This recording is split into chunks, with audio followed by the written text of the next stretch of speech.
پروردگار عالم کی شناخت اور خدا کی معرفت ایک مسلمان کی زندگی کا اہم ترین مقصد حیات ہوتا ہے، اور مسلمان ہر وقت اس تگ و دو میں اپنی زندگی گزارتے ہیں کہ اپنے رب کی، اپنے پالنہار کی، اپنے پروردگار کی شناخت اور معرفت کیسے حاصل کی جائے۔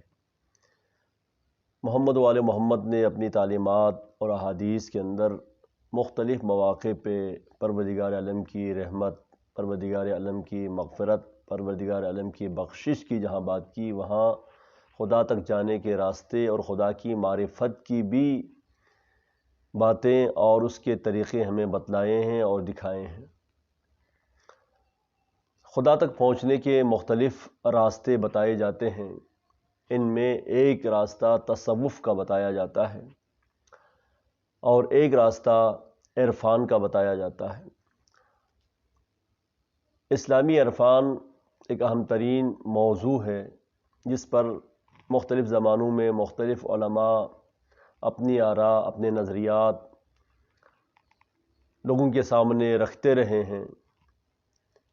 آیت اللہ محمد تقی مصباح یزدی جمہوریہ اسلامی ایران کے انتہائی برجستہ عالم دین، فلسفی اور الہیات اور عقائد و کلام و فلسفے کے اوپر مختلف کتابوں کے مصنف و مؤلف تھے۔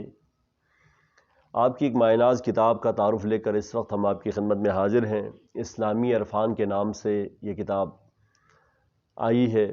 جناب سید کوثر عباس موسوی نے اس کا ترجمہ کیا ہے۔ اس کتاب کے اندر تصوف اور اسلامی عرفان کے فرق کو بھی واضح کیا گیا ہے، اور کس طریقے سے آدمی پروردگار عالم کی معرفت حاصل کر سکتا ہے، عرفان کا کیا مطلب ہے، اور جو عرفان حاصل کرنے میں کامیاب ہوتا ہے اس آدمی کی منزل کیا ہوتی ہے، اس کا مقام کیا ہوتا ہے، اس کا رتبہ کیا ہوتا ہے، یہ ساری تفصیلات آپ کو اس کتاب کے اندر ملیں گی۔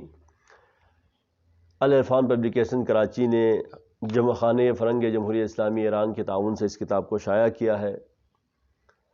بہترین انداز میں یہ کتاب شائع ہوئی ہے اور پڑھنے سے تعلق رکھتی ہے۔ جو لوگ عرفان اسلامی کے موضوع سے دلچسپی رکھتے ہیں اور آگاہی چاہتے ہیں وہ ضرور اس کتاب کا مطالعہ فرمائیں۔